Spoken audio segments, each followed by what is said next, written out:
Welcome into the Business on Purpose podcast, where the liberation train has pulled into the chaos station. I know, it's kind of cheesy. Anyway, hey, it's your host, the head coach, the founder of the Business on Purpose platform. I want to take you live into one of our 4 Steps group coaching calls that we recently had.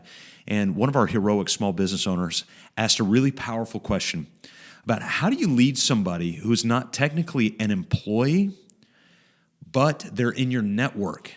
So you directly both benefit and consequence from them being a part of your network, but you can't hire or fire them either. It's a peculiar situation, but I think it teaches all of us how to deal with team members, non-team members, connections, vendors, etc., in a real unique way, and quite honestly, in a very purpose-filled way. Take a listen in on this, into a live interaction, into our group coaching, where I think you'll be benefited and know what to do next. There's somebody that's not directly that I'm in contact with, but somebody else on my team that had a really big issue with one of her teammates. And I was just curious about how do you go about having this conversation when you really can't fire the person? Like they're on your team, but you still want to recognize that this isn't right. Because you sometimes you can't pick who you work with, you can't really get rid of them either. So. Great question. Yeah. So that's somebody that's underneath somebody else. Yeah. Yeah. And I'm not sure if I should step in or whatnot, but it seems like sometimes I always get dragged into these type of things.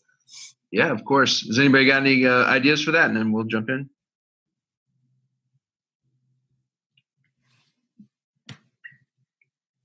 All right. So I would definitely, and I'm sure you've talked to that with the person that this other person works for, right? Well, it's interesting because the leader that this person is on her team, I think that she doesn't really help the situation. Mm-hmm. So I'm not really sure how to handle it in that case, because I feel like she needs a little bit of correction per se. Yeah, but so we're not going to worry about firing people because we can't. Right. But you can provide as much training as you can. And so are you doing her a service by not addressing the situation?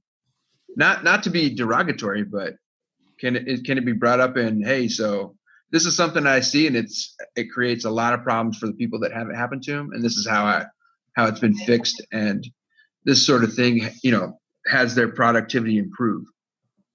So bring it up as, hey, I'm the coach and I'm trying to keep you in line with making progress and making more money. And people just frankly make more money when this sort of thing is not allowed to happen.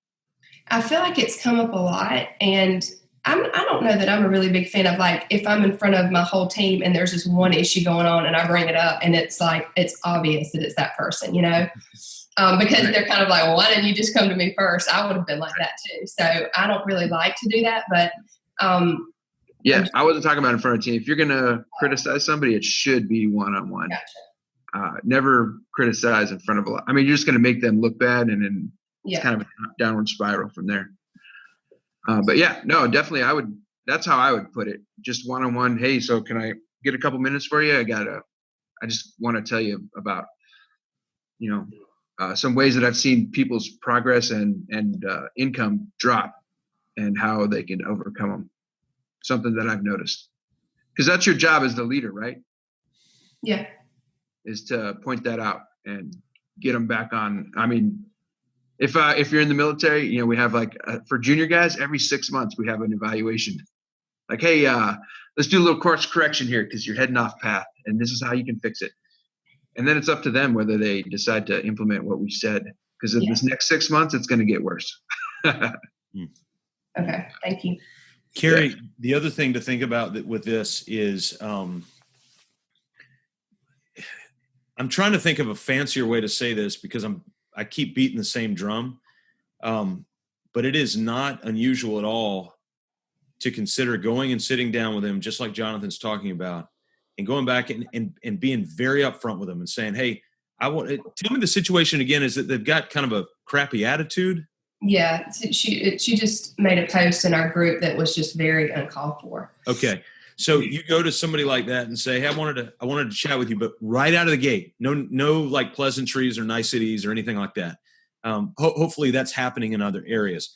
But right out of the gate, you go and say, hey, Susie, I have no idea if that's her name, but hey, Susie, I wanted to chat with you and I want to let you know why I want to talk. Or you could even say, I wanted to set up, can I grab 15 minutes to chat with you? And then when you get on the phone, say, hey, I want to let you know what you posted the other day was really upsetting.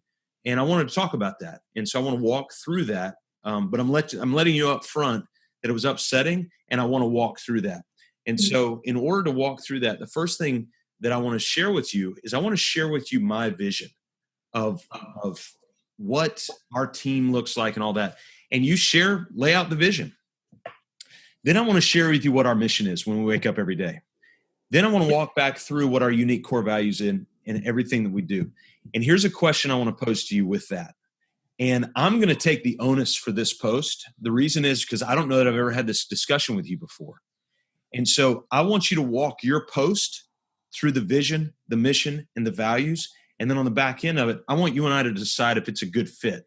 Because I know emotionally it upset me, but I don't know if it upset me based on our vision, mission, values. And so I want to it's unfair for me to look at that and make my own judgment, which is why I want to talk with you about it. And then you two walk through it together. And then whatever comes out the conclusion of that objectively, and if you kind of find out, oh, that's not a good post. And then if it comes to the reality that she's like, I don't get it. If you get to the end of that and you're like, do you see how that doesn't fit? And she's like, I don't get it. That's where you go down the trail of going, Susie, I'm not sure this is a fit. It might be, but I need to ask you a couple more questions. And that's where I go into the energy stuff. Does what you're doing give you energy? Like, do you love it? Do you wake up every day and drill and then go back to your unique core values and really drill down on those things?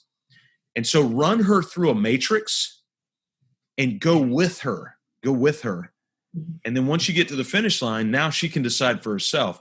Because you've heard people before, Carrie, say, well, make it so uncomfortable that they leave. You don't have to do that. All you have to do is share your vision, mission, values over and over and over and over and over and over and over and over and over again. People who don't like hear me talking about it, they leave. I mean, it's just, they get tired of it. And so you start doing that over and over and over again. The people who buy in will latch on like a freaking new puppy. I mean, they will just, they're in. But the people who don't, they're out and they'll walk eventually. Okay. That helps a lot. Thank you. Guys, being a heroic small business owner ain't easy. And one of the things that we try to do in the Business on Purpose platform is to make it a little bit more objective, not to pull the humanity out of it. The human experience is very, very alive and very much a part of business. In fact, our philosophy is that business, life, family, your faith, all of it interacts. The reality is you're having hard conversations. Remember, it's not good to have zeal without knowledge or to be hasty and miss the way. Proverbs 19:2, or my buddy John Wigington says, walk in wisdom and peace will flourish. As a heroic small business owner, you need to spend more time being slow and thoughtful and less time being emotionally reactive. More time slow and thoughtful, less time being emotionally reactive. A lot of that comes in with you having your vision story in place. mybusinessonpurpose.com/vision. You start there. And then if you want feedback on that, go to the Systematize My Small Business Facebook group. It's private. Myself and all of our coaches are in there. And you can post your vision and have other interaction. If you're a small business owner, we'll be delighted to have you. Check us out there, Systematize My Small Business. And we'll see you next time right here on the Business on Purpose podcast.